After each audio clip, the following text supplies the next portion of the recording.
It's just after midnight, making this day one officially, and about to definitely get some sleep.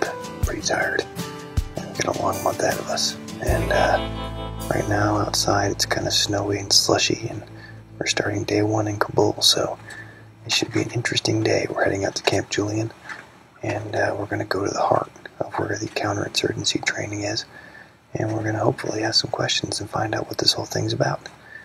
So I'm going to retire, and I'll see you in the morning. Well, it's day one. As you can see, we are all packed and ready to go. And yes, this is about as heavy as it looks. The weather's kind of gross. Hopefully it'll warm up a little bit. It's pretty slushy and wet out there right now. We're heading out to Camp Julian, and we're going to go to the heart of COIN training, and we're going to speak with the experts who teach counterinsurgency pretty much for a living here in Afghanistan. And right now we're just waiting for the sky to fall, apparently. Some snow just fell off of those flags. I guess I should watch what I'm doing. But we're going to talk with the experts, find out what they have to say about counterinsurgency, and you'll get to see firsthand what they have to say. So wish us luck. The journey begins right now.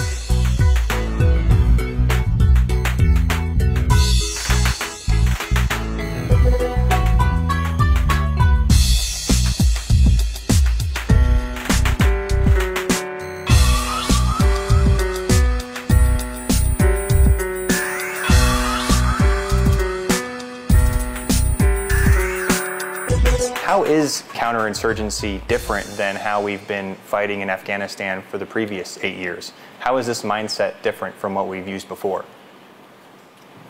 Counterinsurgency here is not about TTPs.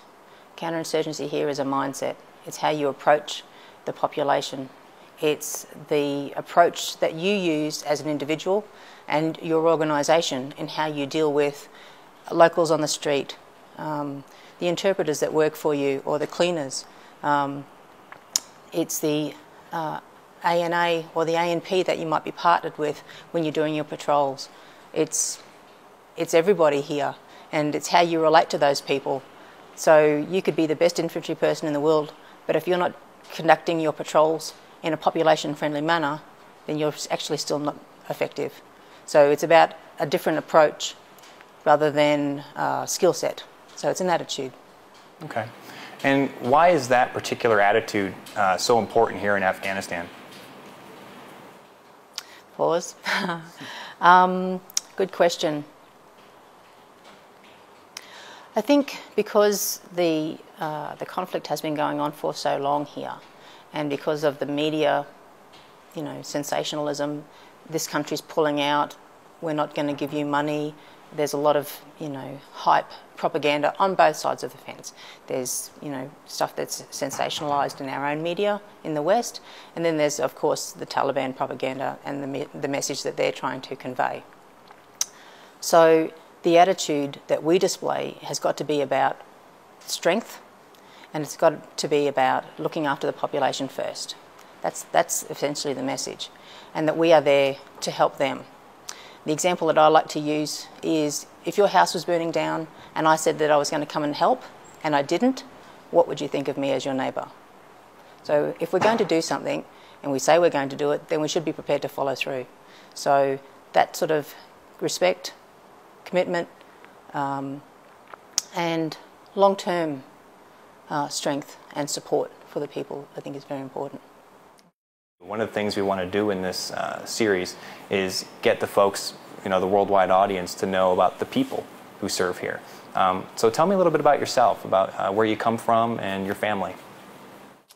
Okay, I'm a mother of 2 girls. Georgina is 12 and Elizabeth is 7. Dad is at home, taking care of them while I'm here. I've only got a 6-month deployment, which is just long enough actually to be away from my family.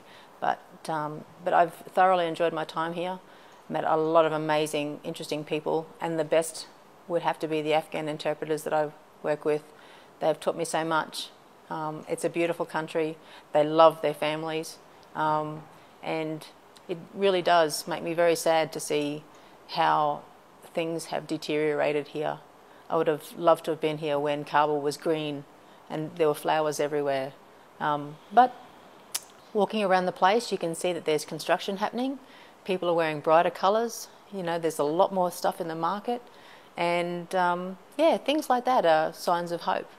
Certainly makes you appreciate what you have at home a lot more. Yeah. We're just wrapping up day 1 out of 30 through Afghanistan. And I hope this has been a learning experience for you, as it has been for Nate and I. Day 1, we focused on the pillars of counterinsurgency at the heart of where it's taught here at Camp Julian. And one thing that we seem to get from this is that it's just about being human. Have a connection with the Afghan people. Be yourself. Let them know who you are, and why you're here, and how you want to help them. So we're going to see how that's done across the country as we travel from the highest levels to the lowest levels. And I hope you join us for that. Also, if you have any questions you'd like to have answered directly from Nate and I, go to the forum and there's a questions and answers tab. If you have anything you want to post on there that you'd like us to either answer ourselves or from one of the experts we meet in the field, that's the place to do it. Also, we've opened a new section called Ask an Afghan. And the cool thing about this is now you have an opportunity to get an Afghan perspective directly. We have 2 interpreters that we've met out here that are really excited about this project, and they're really excited about sharing the Afghan voice to the world. So that's your opportunity to talk directly to them, and we hope you take it. Well, that's it for day 1. Hope you join us again tomorrow for day 2 with 30 days through Afghanistan.